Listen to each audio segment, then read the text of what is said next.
Hello friends, आपका स्वागत है आपके अपने चैनल के ऊपर। और मैं आज आपके साथ जो चर्चा कर रहा हूँ उस चर्चा के अंदर विशेष रूप से हम कल के एनालिसिस की बात करें, यानी कि हम ट्यूसडे को जो एनालिसिस किया था। तो देखिएगा, ट्यूसडे और मंडे में मैंने एक चीज़ आपके साथ जाहिर कर दी थी कि भाई देखिएगा, मैं अब मंदी करने के मूड में नहीं हूँ, क्योंकि बाजार यहाँ पर एक सपोर्ट ले रहा था, बार बार आके सपोर्ट ले रहा था। और इस कैंडल पे, यानी कि जब मेरी मंडे की एनालिसिस वीडियो थी आपके साथ, तो मैंने कहा था भाई देखो, अब हम तेजी के मूड में हैं। फिर अगले दिन हमारी जो एनालिसिस हुई तो मैंने आपके साथ लेवल से डिसाइड किए थे। मैंने कहा था कि 17,020 के ऊपर निफ्टी तेज रहेगा और 17,020 के नीचे मंदी वाले सौदे रहेंगे। इसके बाद बैंक निफ्टी में हमने क्लियरली बोला था 39,300 से लेके 39,500 एक कंसोलिडेशन जोन है, बाजार कंसोलिडेट करके आया है यहाँ पे। उसका नीचे की बात करें तो 39,300 के नीचे एक अच्छा मूव आपको डाउन साइड मिल सकता है, जो 38,800 तक ले जा सकता है। 39,500 के ऊपर आपने तेजी देखनी है, मंदी नहीं सोचनी है। इसके ऊपर जब तक बाजार है, और दूसरी बात बोली थी कि 39,800 के ऊपर आधे घंटे के आसपास अगर बाजार रुकता है तो फिर एक अच्छी स्ट्रेंथ दिखा सकता है। तो दिन भर 38,700 38,800 के आसपास बाजार घूमता रहा, और फिर जब इसने स्ट्रेंथ दिखाई तो वो आपके सामने थी कल क्या रहा। तो मुझे उम्मीद है कि आपको वो एनालिसिस याद होगा कि जो हमने चर्चा की थी। आज की इस चर्चा के अंदर हम सबसे पहले बात करेंगे निफ्टी के बारे में। निफ्टी क्या दिशा निर्देश हमें दे रहा है। देखिएगा, निफ्टी एक नीचे से कंसोलिडेट करके आया है, और कंसोलिडेशन वाला जो जोन है जहां से आया है, तो एक काफ़ी अच्छी प्रोबेबिलिटी बनती है, जो मैं आपके साथ पहले भी चर्चा करूं, जहां पे सबसे ज़्यादा ऊपर इंटरेस्ट था कॉल साइड में, दैट इज 17,300। तो ये जो मूव आने की संभावना हमें लगती है वो किस लेवल पे है। तो मैं ये नहीं कह रहा कि 17,300 चला ही जाएगा, क्योंकि अच्छी ग्रीन कैंडल दी है, लेकिन लास्ट के आधे घंटे में बनी है। तो ये ज़्यादातर ऐसा भी होता है कि कभी एफएनओ की जो सौदे होते हैं उनकी सेटलमेंट की वजह से भी हो जाता है। तो मैं आपके साथ जो चर्चा कर रहा था कि भाई ऊपर तक के लेवल आ सकते हैं, तो मैं ये देखूंगा कि 17,200 से बाजार फिरता है। 17,300 अगर तोड़ के चला गया तो आप ही समझ लीजिएगा मंदी की पोजीशंस ट्रैप हो जाएंगी। अगर 17,300 के बाद अगर बाजार चलता है तो एक अच्छी खासी शॉर्ट कवरिंग आ सकती है। लेकिन अभी हमारा अनुमान ये है, क्योंकि कल पहला ट्रेडिंग सेशन है और नई सीरीज़ का, तो हम ये उम्मीद कर रहे हैं कि बाजार सुबह खुले, फिर वहाँ पे मूड माहौल देखें तो ऊपरी लेवल से एक सेलिंग भी आ सकती है। तो मतलब आप लास्ट के आधे घंटे का एनालिसिस या लास्ट के आधे घंटे का मूव देख के आप ये समझें कि भाई बस अब तो बाजार तेजी होगी।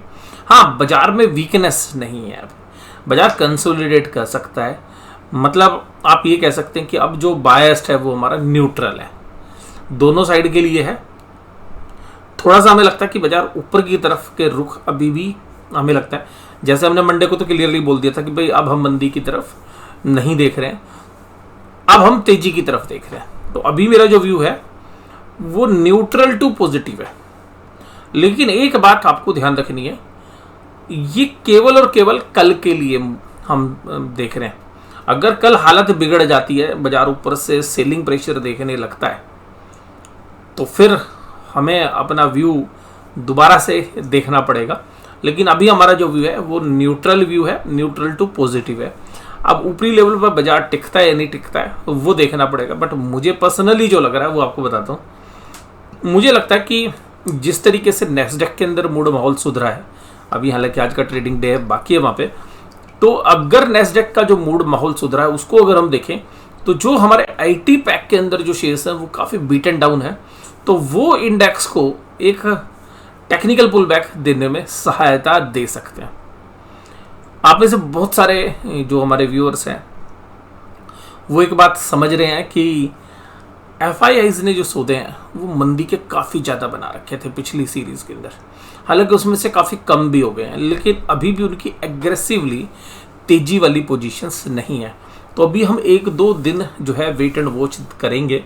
जनरली इस तरीके के कंसोलिडेशन के बाद एक बार बाजार ऊपर की तरफ रुख करता है। अब ऊपर की तरफ रुख करता है तो वो सस्टेनेबल भी हो सकता है, नॉन सस्टेनेबल भी हो सकता है। जैसे अभी अगर हम अपने चार्ट में देखें तो देखिएगा यहाँ पर बाजार जिस तरीके से गिरा, फिर एक बाजार ने एक अच्छा मूव दिया, बाजार ने फिर एक अच्छी गिरावट दी, बाजार ने फिर एक अच्छा मूव दिया, बाजार ने एक अच्छी गिरावट दी। अब क्या कंसोलिडेट करके ऊपर जा रहा है, तो ये ऊपर करके ऊपर निकलेगा या दोबारा से यहाँ पर परेशान करके फिर नीचे आएगा।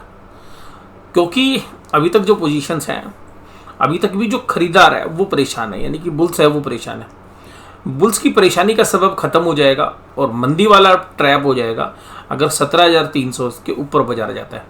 और अगर 17,300 के ऊपर बाजार जाता है तो हम ये उम्मीद कर रहे हैं कि बाजार 17,600 तक भी जा सकता है, बट अभी बाद की बात है, वो अभी नहीं देख रहे। तो 17,300 एक अहम रेजिस्टेंस है, 17,200 के आसपास से सेलिंग शुरू हो सकती है, हम ये मान रहे हैं 17,200 250। लेकिन क्योंकि आईटी पैक काफ़ी बीटन डाउन है, आईटी से सपोर्ट आ सकती है, बाकी सेक्टर्स में बीटन डाउन है, वहाँ से सपोर्ट आ सकती है। और निफ्टी बैंक के अंदर जो मुझे पर्सनली लग रहा है कि देखिए कि जो बड़े प्लेयर्स हैं ना, मैं आपको एक सीधी सी बात बोलूँगा, जो बड़े प्लेयर्स हैं स्पेशली एफआईआईज, जो मंदी की पोजीशन बनी हुई थी पिछले महीने, वो यहाँ पर इस हफ्ते भी और इस महीने में भी कुछ कैरी हुई हैं। वो भी 1-2 दिन में पूरी पिक्चर हो जाएगी, या वो शॉर्ट कवरिंग में ट्रैप होगी, या कुछ बड़े प्लेयर्स के पास कुछ ऐसी इन्फॉर्मेशन है जो ये इंडिकेट कर रही है, क्योंकि जो पूरी ब्रॉडर मार्केट में भी सेलिंग हुई है, खरीदने के लिए तैयार नहीं है। इसके 2 तरीके होते हैं, एक तो ये है कि बुल्स को परेशान कर दो, उसके हाथ से माल निकलवा लो, तो उसके लिए थोड़ा सा बाजार फिर नीचे रहता है कुछ समय के लिए, फिर पुल बैक करता है।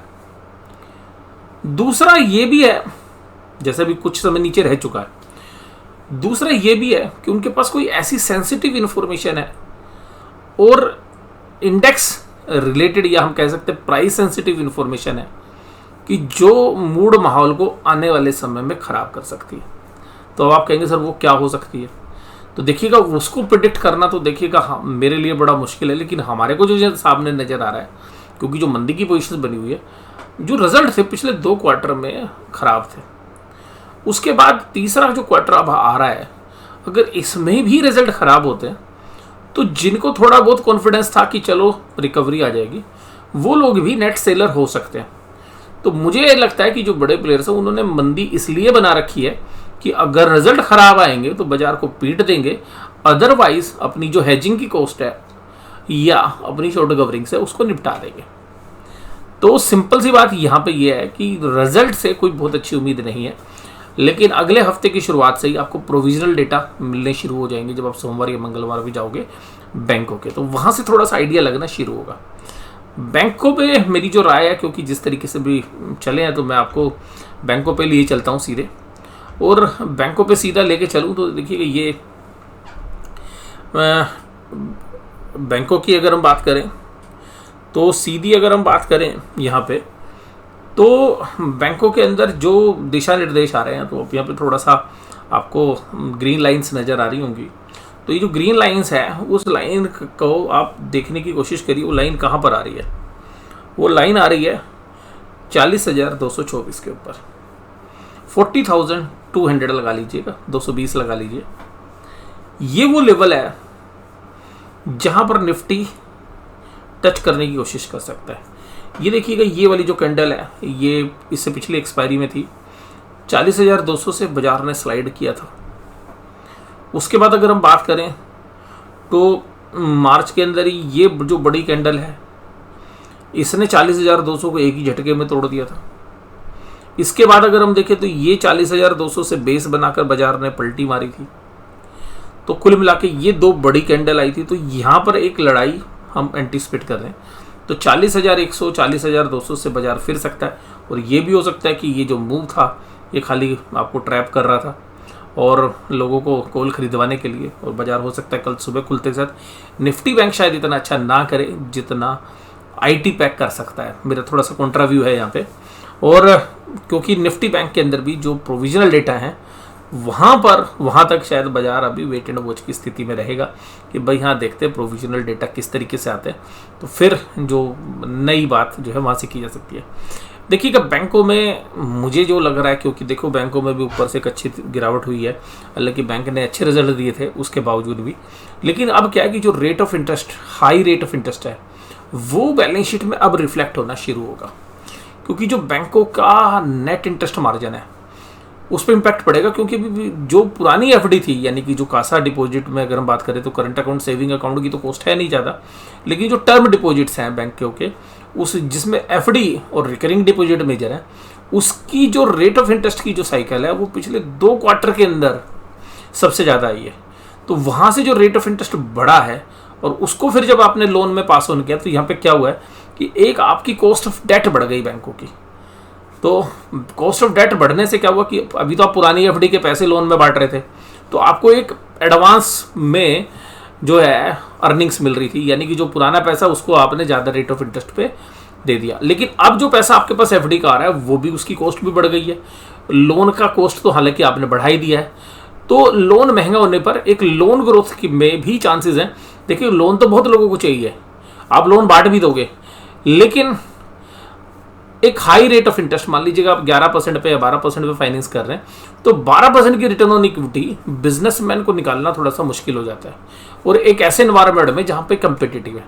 तो ऐसी परिस्थिति में बैंकों के अंदर बैड लोन्स होने की संभावना बढ़ती है। दूसरा, नेट इंटरेस्ट मार्जिन बैंक के घटने की संभावना रहती है। मुझे यही रीज़न लग रहा है कि जो बैंकों के अच्छे रिजल्ट्स के बाद भी बाजार कोशिश इसलिए है, कहीं जो रिटेल लोन बुक है, जो होम लोन बुक है इवन, क्योंकि वहाँ पर भी अगर रेट ऑफ इंटरेस्ट बढ़ने से जो ईएमआई बढ़ गई है, या कुछ ऐसे लोन से जो थोड़ा सा मतलब खींचतान करके पैसा भर रहे थे और धंधे में दिक्कत थी, क्योंकि जीडीपी की ग्रोथ भी नहीं है, तो अल्टीमेटली लोगों के अर्निंग्स पे तो है ही। वो आपने एशियन पेंट्स के या जो डिस्क्रिशनरी प्रोडक्ट्स हैं, कंज्यूमर डिस्क्रिशनरी, वहाँ देखा था आपने पीछे। और फिर सरकार ने भी जिस तरीके से यार खाने पीने की चीज़ों पर भी जीएसटी बढ़ा दिया है, और चाहे सिलेंडर के प्राइस हों या जो बाकी है, तो जो मिडिल क्लास उसकी जो नेट डिस्पोजेबल इनकम है वो घटी है। तो वो लोन तो चाहता है लेना, लेकिन क्या वो लोन को रीपे करने की कैपेसिटी है उसके पास? तो वो बैंक वो भी देख रहे कि यार इसके पास अर्निंग तो कम है, खर्चे इसके बढ़ गए, इसको चाहिए पैसा और मैं इसको लोन दे दूं, मेरी रिकवरी होएगी नहीं होएगी। तो बैंक डरे भी हुए हैं। तो रेट ऑफ इंटरेस्ट भी ज़्यादा है, बैंकों की एफडी की रेट भी ज़्यादा है। तो बैंकों के पास पैसा तो बहुत आ रहा है, एफडी में पैसा, क्योंकि देखिएगा अमीर बहुत अमीर हो रहा है, गरीब बहुत गरीब हो रहा है। तो जो अमीर है वो तो एफडी में पैसे रख रहा है, रेट ऑफ इंटरेस्ट भी अच्छे हैं। तो मुझे कासा ग्रोथ ठीक लग रही है, करंट अकाउंट सेविंग अकाउंट में भी रहेगा पैसा, लेकिन कासा से ज़्यादा मुझे लग रहा है एफडी में जो टर्म डिपॉजिट है वो बैंकों के बहुत अच्छे आएंगे इस बार बढ़े हुए, लेकिन वो सब महंगे रेट के आएंगे। तो उस वो रीज़न है शायद, क्योंकि प्रोविजनल डेटा से पहले मैं आपके साथ वो चर्चा करूँगा। तो आप 3 चीज़ें ध्यान रखिएगा, आपकी जो डिपॉजिट्स हैं उसकी कॉस्ट बढ़ रही है, यानी कि बैंकों जो पैसा उधार लेके उधार बांटते हैं, जो उधार बांट रहे हैं वो भी महंगा है। तो जब कोई चीज़ महंगी हो जाती है तो उसकी डिमांड कम हो जाती है। अगर लोन ही महंगा हो गया, आपकी ईएमआई जानी थी मान लीजिएगा 26,000 रुपये की, और वो ईएमआई जाती है 27,500 की, तो वो जो ईएमआई बढ़ रही है वो बड़ी प्रॉब्लम कर रही है। तो उसकी वजह से लोन भी स्लो हो रहे हैं, और जिन लोगों की ईएमआई बढ़ी है, जिनके फ्लोटिंग रेट्स हैं, तो वो भी टेंशन में, यार मेरी तो ईएमआई बढ़ गई। तो वो जो कुछ इनिशिएटिव ले सकते थे कि कुछ और ग्रोथ में, तो लोग अभी अपने पास पैसा रख रहे हैं कि नहीं यार थोड़ा सा भी देख लेते हैं, तो कहीं आगे कुछ और चैलेंज ना आ जाए। फिर देखिएगा जिस तरीके से बैंकों में मूड माहौल रहा इंटरनेशनली, तो वो भी एक चिंता का कारण रहते हैं। तो और कुछ बैंकों के अगर हम शेयर प्राइस पैटर्न देखें, आईसीआईसीआई बैंक का देखिए रिजल्ट अच्छे थे, लेकिन आईसीआईसीआई बैंक परेशान कर रहा है। एसबीआई देखिए ऊपर से, हालांकि इसमें जो अदानी वाले एपिसोड्स हैं उस वाली खबरें भी हैं। कोटक महिंद्रा बैंक देखिएगा, जब पूरा बाजार गिर रहा था, याद करिए जब बाजार टॉप पे था, मैंने कहा था कि मैं कोटक महिंद्रा बैंक पे अंडर परफॉर्म नहीं मान रहा हूँ, कोटक महिंद्रा बैंक कम गिरेगा। और याद करिएगा 44,000 से अब तक बैंक निफ्टी की गिरावट सबसे कम जो है कोटक महिंद्रा गिरा है, उसी ने आउट परफॉर्म किया है। एचडीएफसी बैंक भी जो है तेजी में था। तो कुल मिला के मेरा जो आकलन है वो एक लॉजिकली मैं आपके साथ बात कर रहा हूँ कि बैंकों में भी प्रोविजनल डेटा तक वेट एंड वॉच वाली स्थिति रहेगी। हालांकि बड़े लोगों के पास खबर रहती है, तो वो पहले ही भाप गए थे, तभी तो भाई ऊपर से नीचे उन्होंने गिरा दिया। और डाउ जोन्स तेजी करने के बावजूद भी हम तेजी नहीं कर रहे थे। तो कुछ तो ऐसी खबरें हैं ना जो बड़े प्लेयर्स के पास हैं, तो वो रिजल्ट रिलेटेड भी हो सकती है, कुछ और भी हो सकता है, वो करेंसी रिलेटेड भी हो सकती है। क्योंकि जिस तरीके से यूएस में उठापटक है, तो यूएस अपनी इकोनॉमी को और स्ट्रॉन्ग करने के लिए कुछ ऐसे मेजर्स ले सकता है जो एमर्जिंग मार्केट के लिए और स्पेशली इंडिया जैसी कंट्री के लिए, चाइना जैसी कंट्री के लिए खराब हों। तो बाजार इस चीज़ को भी वेट एंड वॉच कर रहा है, तो आप जो है इस पर नज़र रखिएगा। तो हालांकि मैं तो यही मानता हूँ कि जिनका लॉन्गर टर्म व्यू है, 2 साल 3 साल 1.5 साल 2 साल, उनके लिए बहुत अच्छे मौके आप स्टॉक स्पेसिफिकली देखेंगे। अब इन सारी जो बाजार में जो शोर है उसको अगर आप नज़रअंदाज करें और आप अपनी मतलब जो भी इन्वेस्टमेंट कर रहे हैं उसका अमाउंट आप 1.5 गुना कर सकते हैं जब बाजार नीचे की तरफ आ रहा है तो, या कुछ और सेविंग्स हैं उसको लगा सकते हैं। लेकिन मैं ये नहीं कह रहा कि आप अपना अलोकेशन बदल दें। अलोकेशन का मतलब ये कि अगर मान लीजिए आप डेट में 30% थे तो अभी डेट में रेट ऑफ इंटरेस्ट अच्छे आ रहे हैं, तो वहाँ पे इस स्थिति में रहिए कि डेट में अच्छा रेट तो आ रहा है, लेकिन जैसे डेट के रेट की साइकिल घटनी शुरू होगी, ये ध्यान रखिएगा, हमारा बाजार अच्छा करेगा। तो ये मतलब एक कन्फ्लिक्ट ऑफ इंटरेस्ट है। अब मेरे ऐसे लोग हैं वो ये भी कर सकते हैं कि भाई थोड़ा सा रिस्क लेके इक्विटी बढ़ा लो, क्योंकि हमने पहले इक्विटी जो है ऊपरी लेवल पे हमने सेल कर ली थी 2021 में, और थोड़ा सा हमारा कम था एक्सपोजर, 2020 में भी सेल की थी। तो जो एक्सपोजर है वो अब हम इक्विटी में धीरे धीरे करके और बढ़ा सकते हैं। तो हालांकि वहाँ पर एक कन्फ्लिक्ट है कि यार ब्याज ही बहुत अच्छा मिल रहा है, अब 7-7.25% का, और सीनियर सिटीजन को तो तकरीबन 8% का रेट ऑफ इंटरेस्ट मिल रहा है। थोड़ा सा रिस्क ले लो आप बॉन्ड वगैरह में या स्टेट गवर्नमेंट के बॉन्ड में, तो आपको 9, 9.5, 10% तक भी मिल सकता है। तो वो सब चीज़ें जो हैं, आप लोग तो ये देखिएगा सोचते हैं ना कि भाई ठीक है 12-13% का compounded annual growth rate index में आती है लॉन्गर टर्म बेसिस पे, और अभी हमें बैठे बैठाए 7-8% की रिटर्न्स आ रही है, तो क्यों ना एफडी में पैसा डालें। तो बहुत लोगों का अलग तरीके से सोच रहे हैं। मेरा थोड़ा सा डिफरेंट है कि ठीक है एफडी में आएगी, लेकिन जैसे ही रेट ऑफ इंटरेस्ट घटने की साइकिल आएगी तब आपको फ़ायदे आएंगे। हालांकि मैं कोई इतना जल्दबाजी में नहीं हूँ, सिस्टमेटिकल ही हम हैं, लेकिन मेरा ये व्यू है कि ये इक्विटी खरीदने के लिए ना बढ़िया समय होता है जब बाजार मंदी की चपेट में हो, सबसे बढ़िया समय होता है। और आज देखिएगा एक ही रिलीफ रैली आई, लोगों के चेहरे पे खुशी हो गई। और खुशी ऐसे आती है ना, जब मैं आपको क्रिकेट की बात करता हूँ, जब हम लोग पुराने टाइम में भी क्रिकेट देखते थे तो ये होता था कि जब टारगेट बड़ा होता था और इंडिया चेस कर रही होती थी, तो मतलब अगर एक बॉल पे 1-1 रन होते हैं या 1-2 बॉल खाली जाती थी, तो बीच में एक आधा चौका लग जाता था, तो हमें बस ये लगता था मैच जीत जाएंगे, जो टारगेट कितना बड़ा हो। तो वो एक फील जो है बाजार ने कल दिया। तो अब ये देखेंगे कि भाई ये पारी कंटिन्यू रहेगी, मतलब जो हमारे प्लेयर्स हैं वो आगे अच्छा करेंगे, या बस 1-2 चौके लगने के बाद बाजार या गेम हमारी गिरफ्त से फिर बाहर चला जाएगा। तो ये आने वाला समय बताएगा। बट चीज़ें अभी इतनी अनुकूल है नहीं। बट मैं ये कहूँगा कि ये ट्रेडिंग में भी थोड़ा सा आप, हालांकि ट्रेडिंग का गेम थोड़ा अलग होता है क्योंकि वहाँ पे स्टॉप लॉस है, या भाई अगर चाल के साथ आपने देखना है, ट्रेंड के साथ देखना है। इन्वेस्टिंग को मैं ट्रेंड के साथ नहीं मानता, इन्वेस्टिंग अलग गेम है। अभी ट्रेंड डाउनवर्ड हो, इन्वेस्टिंग करने का समय है। ट्रेड मंदी कर सकते हो आप। तो अभी देखिएगा हम एक रिलीफ रैली प्ले कर रहे थे, अब देखेंगे रिलीफ के बाद आगे कंटिन्यू बाय जोन में जाता है बाजार या नीचे की तरफ आता है। तो वो देखिए ट्रेड में अलग है, लेकिन इन्वेस्टर्स के लिए मुझे लगता है कि समय हो सकता है और ख़राब हो जाए और शेयर्स के प्राइस नीचे चले जाए, बट आप उस नीचे वाले प्राइस को नहीं देख सकते। तो जो शेयर्स स्टॉक स्पेसिफिकली जो शेयर सही वैल्यूशंस पर आपको लगते हैं, आपको लगता है कि वैल्यूशंस महंगी नहीं है, आपका कंफर्ट है, उन शेयर्स में आप लोकेशन बढ़ा सकते हैं। अब अगर हम बात करें एफएनओ में आज हुआ क्या, एफएनओ में अगर हम देखें तो उससे पहले देखिएगा अदानी जी की खबर फिर दोबारा से पॉजिटिव आनी शुरू हो जाती हैं। तो अदानी जी तो आजकल जो बिटकॉइन हो गया है, बिटकॉइन की तरह 10% गिरता है या चलता है। तो हालांकि हमारा भी कोई व्यू नहीं रहता है इस पर। Eicher motor, JSW steel, hero मोटोको और पेस्सिल टेक ओएनजीसी जैसे शेयर्स मजबूत थे। कमजोरी कहाँ पे थी? यूपीएल, भारतीय एयरटेल, एशियन पेंट्स, रिलायंस जैसे शेयर्स के अंदर। और निफ्टी बैंक ने तो आज अच्छा किया, एक खाली आईसीआई बैंक फ्लैट था। और इसके बाद अगर हम बात करें कि भाई एफएनओ में क्या हुआ, तो एफआईज ने आज खरीदारी की, डीआईज ने आज खरीदारी करी, दोनों ने मिल के खरीदारी की। एफआईज ने इंडेक्स फ्यूचर्स में भी खरीदारी की, और सबसे खास बात इंडेक्स ऑप्शंस खरीद ली। तो देखिएगा कल सेल करी, बड़ा मूव तो आया नहीं, दिन भर इंट्राडे जिग जैग चलती रही। लास्ट के आधे घंटे में हालांकि बाजार जो चला वो बैंक निफ्टी के दम पे ही चला, और बैंक निफ्टी ने एक दिन पहले भी स्ट्रेंथ दिखाई थी। अब यहाँ पर अगर हम बात करें कि भाई 21,000 करोड़ की बाइंग है, अब इसमें से ये देखना है क्योंकि अगर वो फ्यूचर्स भी खरीद रहे हैं या क्या ये सारी अपनी मंदी काट रहे हैं। तो ऐसा तो नहीं है ना जिस दिन मंदी काट रही है उस दिन शेयर भी खरीदें।